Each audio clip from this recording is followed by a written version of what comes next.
সকালবেলা ঘুম থেকে উঠে সমস্ত কাজকর্ম সেরে দুজন মিলে বেরিয়ে পড়লাম বাজারের উদ্দেশ্যে। বাজারে গিয়ে ইচ্ছা আছে একটুখানি বড় মাছ নেব আর একটুখানি ছোট মাছ নেব, সেই সঙ্গে সবজিটাও ঘরে অনেক হয়ে গেছে, তো সবজিটাও আনবো।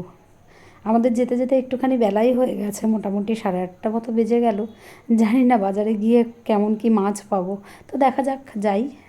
আগে সবজি বাজারটা করে নেব, তারপরে মাছটা নেব। সবজিটা আবার বেশি করে এনে রাখলে বেশ 2-4 দিন চলে যায়, আবার 2-4 দিন পরে বাজারে আসলে কোনো অসুবিধা হয় না। কিন্তু মাছটা তো আর সেটা হবার নয়, মাছটা প্রতিদিনেরটা প্রতিদিনই নিতে হয়। তো যাই হোক, সবজিটা তো বেশি করে আগে নিয়ে নিই। দেখুন, বাজারে এসে দেখি অনেকটাই ভিড় রয়েছে। আর আমাদের এখানটায় এই বাজারটা হলো পাইকারি।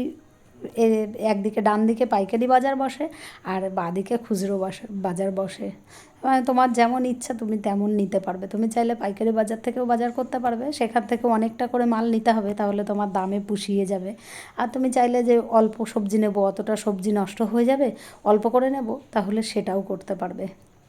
যাই হোক, দুজন মিলে তো বেরিয়ে পড়লাম। আর দেখুন কি অপূর্ব সুন্দর টাটকা টাটকা শাক, পাট শাক দেখে লোভই হলো। আর বলছে 10 টাকা করে আটি।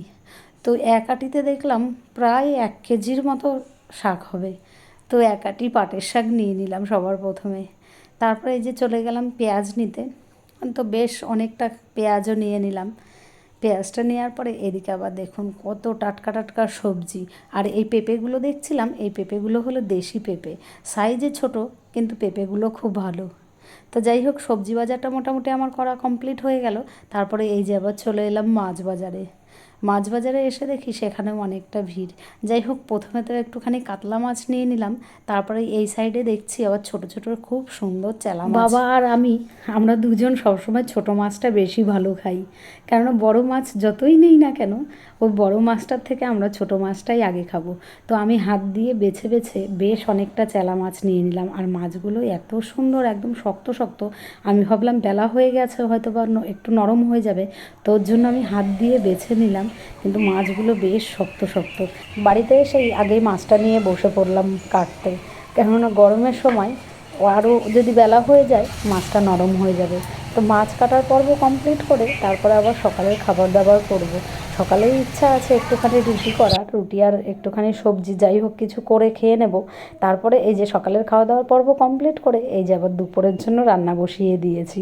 এদিকে আমি চেলা মাছ ভাজছি আর ওইদিকে কাতলা মাছটা আমি ভেজে নিয়েছি।